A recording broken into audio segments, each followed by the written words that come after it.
جبکہ پاکستان بلکہ عالم اسلام کی فضا اس اعتبار سے سوگوار ہے کہ جڑاوالا میں رد عمل کے طور پر جب مسلمانوں کو یہ پتہ چلا کہ قرآن مقدس کی توہین ہوئی ہے اور اب کی خبریں آ رہی ہے کہ یہ ہندوستان کی ایجنسیوں نے کام کیا، ابھی تحقیقات ہو رہی ہیں، دیکھیں کیا بنتا ہے۔ تو ابھی تک جو رپورٹس آئی ہے کہ وہاں پر ایک طرف قرآن مقدس کی اوراق کو ان کی توہین اور دوسری طرف مسلمانوں کو اکسا دیا گیا کہ گرجوں سے مسلمانوں کے خلاف آواز اٹھ رہی ہے، گرجوں کو آگ لگا دو۔ 4 گرجوں کو آگ لگا دی گئی، مسیحی برادری کے بہت سے گھر جلا دیے گئے۔ لوگ یہ سمجھتے ہوئے کہ ہم اسلام کی خدمت کر رہے ہیں، گھروں کو برباد کر دیا گیا۔ مسلمانوں نے سمجھا کہ شاید ہم اسلام کی نوکری کر رہے ہیں، لوگوں کو، مسیحیوں کو سڑک پر، سڑک کنارے سونے پر مجبور کر دیا گیا۔ اسی بات کا جائزہ لینا ہے، کیا یہ خدمت اسلام ہے؟ اگر کوئی قرآن مقدس کی توہین کرے تو کیا مقابلہ میں بائبل مقدس کی توہین کرنا اسلام ہے؟ اگر کوئی مسجد شریف کو آگ لگائے تو اس کے مقابلہ میں کسی کی عبادت گاہ کو آگ لگا دینا، گرجے کو آگ لگا دینا، کنیسہ کو آگ لگا دینا، کیا یہ خدمت اسلام ہے؟ اگر کوئی شخص کسی مسلمان کو ظلماً قتل کرتا ہے تو بدلہ لینے کے لیے اپنے ہی ملک کے کسی غیر مسلم کو قتل کر دینا، کیا یہ خدمت اسلام ہے؟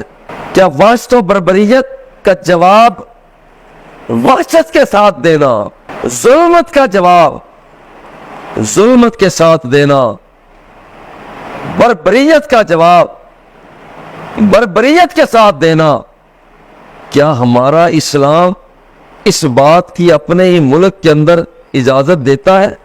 آئیے آج اسی بات کا جائزہ لینا ہے۔ اللہ رب العزت نے قرآن مقدس میں ارشاد فرمایا وَلَا يَجْرِمَنَّكُمْ شَنَآنُ قَوْمٍ أَلَّا تَعْدِلُوا اعْدِلُوا هُوَ أَقْرَبُ لِلتَّقْوَىٰ۔ کسی قوم کی دشمنی تمہیں اس بات پر برانگیختہ نہ کر دے، وَلَا يَجْرِمَنَّكُمْ شَنَآنُ قَوْمٍ أَلَّا تَعْدِلُوا، انہوں نے آپ پر ظلم کیا، مگر اس کا یہ مطلب ہرگز نہیں کہ تم بھی ان پر ظلم کرو۔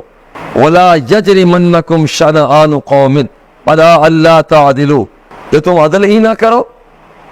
اعْدِلُوا هُوَ أَقْرَبُ لِلتَّقْوَىٰ، عدل سے کام لو، جو اللہ نے حکم دیا ہے زندگی اس کے مطابق بسر کرو، کیونکہ تقویٰ کے زیادہ قریب ترین یہی بات، اس کا مطلب ہے کہ اسلام یہ اجازت نہیں دیتا کہ اگر ایک دین اسلام کی توہین کر رہا ہے تو تم مقابلے میں انجیل مقدس کو جلانا شروع کر دو۔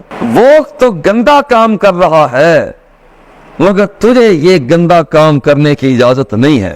وہ بے حیائی کا کام کر رہا ہے مگر اے بندہ مومن، تجھے تو میرے مصطفیٰ نے حیا کا پرچم تھمایا، تیرے ہاتھ میں غیرت کا پرچم تھمایا، نیکی کا پرچم تھمایا، تیرے ہاتھ میں برداشت کا پرچم تھمایا، تیرے ہاتھ میں انسانیت کے ساتھ پیار کا پرچم تھمایا۔ وہ اس کا کام ہے، اس نے ظلم کیا، جبر کیا، استبداد کیا۔ کیا یہ کوئی پہلی مرتبہ ہوا؟ کیا حاملہ کے لال راستے میں کانٹے نہیں بچھائے گئے؟ کیا سرکار دو سرا کو گالیاں نہیں دی گئی؟ کیا سرور کونین کو دامن کو تار تار نہیں کیا گیا؟ کیا سر اقدس پر پتھر مار کے لہو لہان کر کے کیا ان کا خون آپ کے ایڑیوں تک نہیں پہنچا؟ ان ساری باتوں کے باوجود گالیاں سن کے بھی مسکراندہ رہا۔